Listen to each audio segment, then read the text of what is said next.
ഇന്ത്യയുടെ കയറ്റുമതി വിപണിയിലേക്ക് ഇപ്പോൾ യു.എസ് ഒരു കനത്ത തിരിച്ചടി ഇന്ത്യക്ക് കൊടുത്തിരിക്കുകയാണ്. നമുക്കറിയാം ഇപ്പോൾ മാമ്പഴ സീസണുമാണ്. ഏറ്റവും കൂടുതൽ യു.എസ് വിപണി കീഴടക്കിയിരിക്കുന്ന നമ്മുടെ ഇന്ത്യൻ മാമ്പഴങ്ങളാണ്. ഈ ഒരു മാമ്പഴ സീസണിൽ അമേരിക്കക്കാർക്ക് ഏറ്റവും പ്രിയപ്പെട്ടതാണ് നമ്മുടെ ഇന്ത്യൻ മാങ്ങകൾ, നാട്ടുമാങ്ങകൾ ഉൾപ്പെടെയുള്ള. അപ്പം നമ്മുടെ ഇന്ത്യൻ കർഷകരുടെ ഒരു ചാകര സമയം തന്നെയാണ് ഈ ഒരു സമയം എന്ന് പറയുന്നത്. ഇപ്പോൾ ഏകദേശം 15 ഷിപ്മെൻറ്റ് മാമ്പഴങ്ങളാണ് ഇപ്പോൾ യു.എസിൽ കെട്ടിക്കിടക്കുന്നത്. അധികൃതരുടെ ചില അലംഭാവങ്ങൾ കാരണം, അത് നമ്മുടെ അധികൃതരുടെ അല്ല, യു.എസ് അധികൃതരുടെ ചില പാളിച്ചകൾ കാരണമാണ് ഇത്തരത്തിൽ മാമ്പഴങ്ങൾ സ്വീകരിക്കാതെ, ഈ കയറ്റുമതി ചെയ്യപ്പെട്ട മാമ്പഴങ്ങൾ സ്വീകരിക്കാതെ 3 വിമാനത്താവളങ്ങളായിട്ട് ഇപ്പോൾ കെട്ടിക്കിടക്കുന്നത്. ഇങ്ങനെയാണെങ്കിൽ അവരത് ഏറ്റെടുക്കില്ല. അത് എത്രയും പെട്ടെന്ന് ഒന്നുകിൽ നിങ്ങൾ നശിപ്പിച്ച് കളയുക, അല്ലെങ്കിൽ തിരികെ കൊണ്ടുപോകാനാണ് ഇപ്പോൾ ആവശ്യപ്പെട്ടിരിക്കുന്നത്. 4.28 കോടി രൂപയാണ് ഇപ്പോൾ കർഷകർക്ക് ഉണ്ടായിരിക്കുന്നത്. പൂർണ്ണമായും അത് റിജക്റ്റ് ചെയ്യുന്ന തരത്തിലാണ് ഇപ്പോൾ ഒരു കയറ്റുമതി നിലവിൽ വന്നിരിക്കുന്നത്. വാർത്തകളൊക്കെ അങ്ങനെയാണ് വരുന്നത്. നമുക്കറിയാം ഈ ഒരു തമിഴ്നാട്, കർണാടക അല്ലെങ്കിൽ കേരളം ഏത് ഏരിയയിലാണ് കൂടുതൽ മാമ്പഴ കൃഷികൾ ഉണ്ടാകുന്നത്.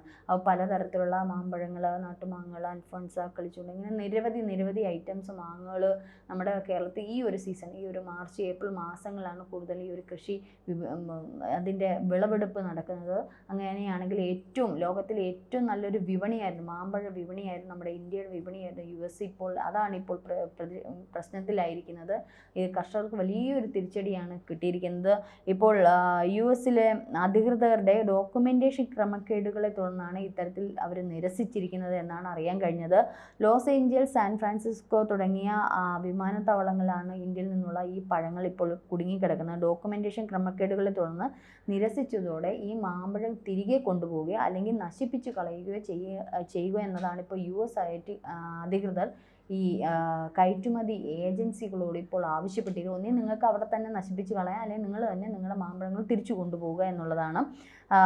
ഇത് പെട്ടെന്ന് നമുക്കറിയാം, മാമ്പഴം ഒന്നും അധിക ദിവസം നിൽക്കരുത്, കേട് വരുന്നത് കൊണ്ട് ഷിപ്പിംഗ് ചിലവും ഈ തിരിച്ചുള്ള ഷിപ്പിംഗ് ചിലവും എല്ലാം കണക്കിലെടുത്ത് മിക്കവാറും ഈ ഏജൻസികൾ അവിടെ തന്നെ ഈ മാങ്ങകളെല്ലാം നശിപ്പിച്ച് കളയാനാണ് ശ്രമിക്കുന്നത്. അതിനുവേണ്ടി കാര്യങ്ങളുമായിട്ട് ഇനിയിപ്പോൾ എന്തായാലും അവർ ഏറ്റെടുക്കാൻ സാധ്യതയില്ല, എന്തായാലും നഷ്ടമാണ്. ഇനിയിപ്പോൾ തിരിച്ചിങ്ങുള്ള ഷിപ്പിങ്ങും കാര്യങ്ങളും അതിൻ്റെയും കൂടെ ചിലവുകൾ ഇവർക്ക് വഹിക്കാൻ വയ്യാതെ അവർ ഇനിയിപ്പോൾ അവിടെ എവിടെയെങ്കിലും തന്നെ നശിപ്പിച്ച് കളയാൻ വേണ്ടുന്ന കാര്യങ്ങളിലേക്കാണ് അവർ പോകുന്നത് എന്നുള്ളതാണ് ഇപ്പോൾ കിട്ടുന്ന റിപ്പോർട്ട്. യു.എസിൻ്റെ തീരുമാനത്തെ തുടർന്ന് കയറ്റുമതിക്കാർക്ക് ഏകദേശം 4.28 കോടി, ഏകദേശം ഒരു കണക്കാണ് പറയുന്നത്, കോടി രൂപയാണ് ഇപ്പോൾ നഷ്ടമായിരിക്കുന്നത്. മാമ്പഴ സീസൺ കൂടി ആയതുകൊണ്ട് ഇന്ത്യയിലെ കർഷകർക്കും യു.എസിൻ്റെ ഈ ഒരു തീരുമാനം ഒരു കനത്ത തിരിച്ചടിയാണ് ഇപ്പോൾ വന്നിരിക്കുന്നത്. ഇന്ത്യയുടെ മാമ്പഴ കയറ്റുമതിയിൽ വലിയൊരു നിർണായക വിപണിയാണ് അമേരിക്ക എന്ന് ഞാൻ ആദ്യമേ തന്നെ പറഞ്ഞു. ഇപ്പോഴുണ്ടായ ഒരു പ്രശ്നത്തിന് കാരണം ഈ കയറ്റുമതി ഏജൻസികളോ അല്ലെങ്കിൽ നമ്മുടെ ഇവിടുത്തെ ഡോക്യുമെൻറ്റേഷനോ മറ്റോ അല്ലെങ്കിൽ മാമ്പഴത്തിൻ്റെ മറ്റുള്ള പ്രശ്നങ്ങളോ കാര്യങ്ങളോ ഒന്നുമല്ല, യു.എസ് അധികൃതർക്ക് സംഭവിച്ച പിഴവ് തന്നെ എന്നാണ് ഇപ്പോൾ കയറ്റുമതിക്കാർ ആരോപിക്കുന്നത്. മുംബൈയിൽ വെച്ച് മെയ് 8, 9 തീയതികൾ ഇറേഡിയേഷൻ നടപടികൾ പൂർത്തിയാക്കിയതിന് ശേഷമാണ് മാമ്പഴം കയറ്റുമതി ചെയ്തത്. ഈ ഒരു നടപടി പൂർത്തിയാക്കുന്ന ഈ ഒരു റേഡിയേഷൻ നടപടി എന്ന് പറയുന്നത് കീടങ്ങളെ തടയുന്നതിന് വേണ്ടിയുള്ള പ്രത്യേക ഡോസിലുള്ള റേഡിയേഷൻ നടത്തുന്ന രീതിക്കാണ് ഈ റേഡിയേഷൻ എന്ന് പറയുന്നത്. അപ്പോൾ ഈ ഒരു നടപടി നടത്തിയത് യു.എസ് കാർഷിക വകുപ്പിലെ ഒരു ഉദ്യോഗസ്ഥൻ്റെ സാന്നിധ്യത്തിൽ തന്നെയാണ് ഈ ഒരു നടപടി നടത്തിയത്. കാരണം അവരുടെ ഡോക്യുമെൻറ്റേഷനൊക്കെ ക്ലിയർ ചെയ്യണം, അവിടുത്തെ ഏതെങ്കിലും പ്രതിനിധി ഉണ്ടായിരിക്കണം. അപ്പോൾ ഈ ഒരു ഇറേഡിയേഷൻ ഇത് നടപ്പിലാക്കിയപ്പോൾ തന്നെ അതിൻ്റെ യു.എസ് പ്രതിനിധി, അതായത് യു.എസിലെ കാർഷിക വകുപ്പിലെ ഒരു ഉദ്യോഗസ്ഥൻ കൂടി ഉണ്ടായിരുന്നു. അദ്ദേഹമാണ് കയറ്റുമതിക്ക് ആവശ്യമുള്ള PPQ 223 ഫോം സർട്ടിഫൈ ചെയ്യേണ്ടത്. പക്ഷേ ഇദ്ദേഹം ഈ ഓഫീസർ തെറ്റായിട്ടുള്ള PPQ 203 എന്ന് പറയുന്ന സർട്ടിഫിക്കേഷനാണ് നൽകിയത്. അതുകൊണ്ടാണ് ഇത്തരത്തിൽ മാമ്പഴം അവർക്ക് അവിടെ ചെന്നപ്പോഴത്തേക്ക് ബ്ലോക്കായി കിടക്കുന്നത്, അവർ ഏറ്റെടുക്കാതിരുന്നത്. പക്ഷേ ഇതെന്തായാലും വലിയൊരു കനത്ത തിരിച്ചടിയാണ്. ഇത് നമുക്കറിയാം, കയറ്റുമതി ഒരു ഏജൻസികളൊക്കെ എന്ന് വെച്ചാൽ വലിയൊരു നഷ്ടമായിരിക്കും. അവർ ഇവിടുന്ന് എല്ലാം ശരിയാക്കിയാണ് സെറ്റായിട്ടാണ് പോകുന്നത്. ഒരു പക്ഷേ ഇങ്ങനെയൊക്കെ വരുന്ന അപൂർവങ്ങളായിട്ടായിരിക്കും, അവിടെ ചെല്ലുമ്പോൾ അവർ റിജക്റ്റ് ചെയ്യുന്ന തരത്തിൽ വരുന്ന അപൂർവങ്ങളായിട്ടായിരിക്കും. കാരണം ഫുഡ്, അതേ ഹെൽത്തി പ്രോഡക്ട്സുകളൊക്കെ എന്ന് വെച്ചാൽ ഇവിടുന്ന് തന്നെ ഇവരുടെ സർട്ടിഫിക്കേഷൻ, യു.എസ് ഏജൻസി അല്ലെങ്കിൽ ഉദ്യോഗസ്ഥരുടെ സർട്ടിഫിക്കേഷൻ വഴിയൊക്കെയാണ്, നമ്മൾ ഇന്ത്യൻ സർട്ടിഫിക്കേഷനും കൂടെ ചേർത്തിട്ടാണ് അവരവിടെ ഏറ്റെടുക്കുന്നത്. പക്ഷേ അവിടെ ചെന്ന് കഴിഞ്ഞാൽ പിന്നെ കുഴപ്പമില്ല, വിതരണം വേണ്ടുന്നവർക്ക് അവർ ഡിസ്ട്രിബ്യൂട്ട് ചെയ്യുകയാണ് ചെയ്യുന്നത്. പക്ഷേ ഇതിപ്പോൾ മാമ്പഴം ആയതുകൊണ്ട് കൂടുതൽ മറ്റേതെങ്കിലും പ്രോഡക്റ്റ് ആയിരുന്നെങ്കിൽ ഒരു പക്ഷേ ഇവർക്ക് കുറച്ച് ദിവസം ഇതിന് വേണ്ടുന്ന കാര്യങ്ങളൊക്കെ നീക്കുപോക്കെ എന്തെങ്കിലും, നമുക്കറിയാം മാമ്പഴം ദിവസങ്ങൾ കഴിയുമ്പോൾ അത് പഴകി നാശമാകും. അങ്ങനെയെങ്കിൽ അവർക്കത് യാതൊന്നും ചെയ്യാനും പറ്റത്തില്ല. അത് പെട്ടെന്ന് വിതരണം ചെയ്തില്ലെങ്കിൽ അത് നഷ്ടപ്പെട്ടു പോകും. അപ്പം നഷ്ടപ്പെട്ടു പോയി, അത് പെട്ടെന്ന് വിതരണം ചെയ്തില്ലെങ്കിൽ അവർക്കത് നഷ്ടത്തിലേക്ക് പോകും, നഷ്ടക്കണക്കിലേക്ക് പോകും. ഇതിപ്പോൾ റിജക്റ്റ് ചെയ്ത സ്ഥിതിക്ക് ഇനിയിപ്പോൾ അവർക്ക് തിരിച്ചു കൊണ്ടുപോകുന്നതിന് അതിൻ്റെ ചിലവുകളും കൂടെ വഹിക്കാൻ പറ്റാത്തതുകൊണ്ട് ഇനിയിപ്പോൾ അവിടെ വെച്ച് തന്നെ അത് നശിപ്പിച്ച് കളയുക എന്നുള്ളൊരു മാർഗ്ഗമല്ലാതെ മറ്റൊന്നുമല്ല. എന്തായാലും നമ്മുടെ ഇന്ത്യൻ മാമ്പഴ വിപണിയിലെ മാമ്പഴ ഈ ഒരു കർഷകർക്ക് വലിയൊരു നഷ്ടമാണ്. പ്രത്യേകിച്ച് ഈ ഒരു സമയമൊക്കെ എന്ന് പറയുന്നത് അവരുടെ ഒരു ചാകര സമയമാണ്.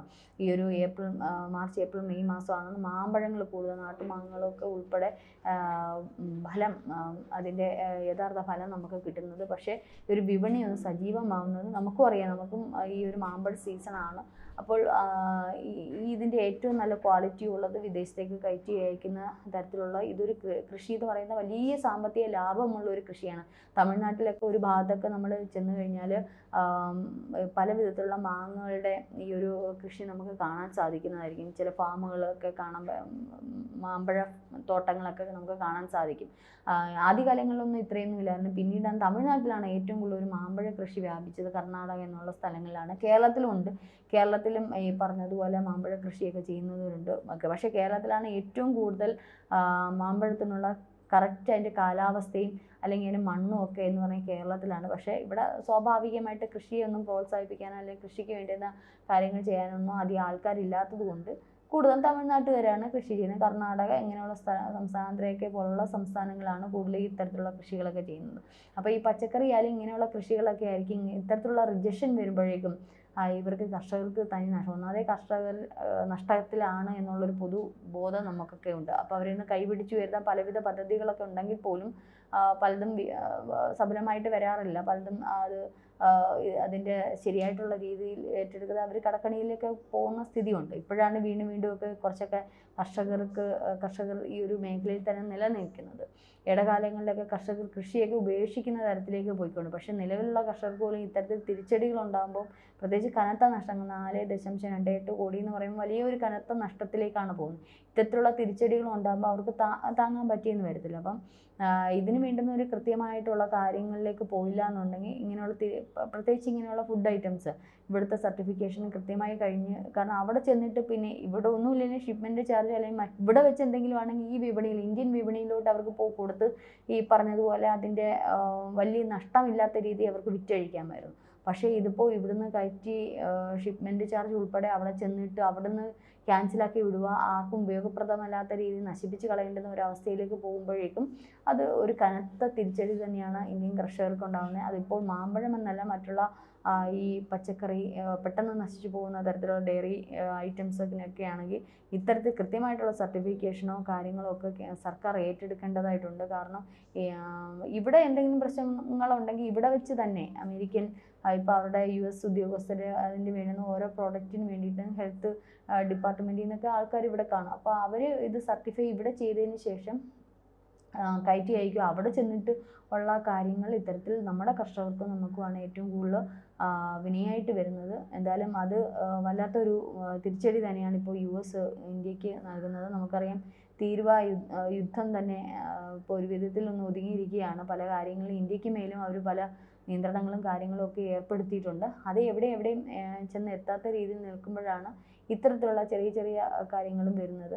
അപ്പോൾ കർഷകർ സ്വാഭാവികമായിട്ട് കയറ്റുമതി മേഖലയിൽ ഇത്തരത്തിലുള്ള വിഷയങ്ങൾ വരുമ്പം പിന്നോട്ടേക്ക് ഏജൻസികൾ പിന്നോട്ടേക്ക് മാറാൻ സാധ്യതയുണ്ട്.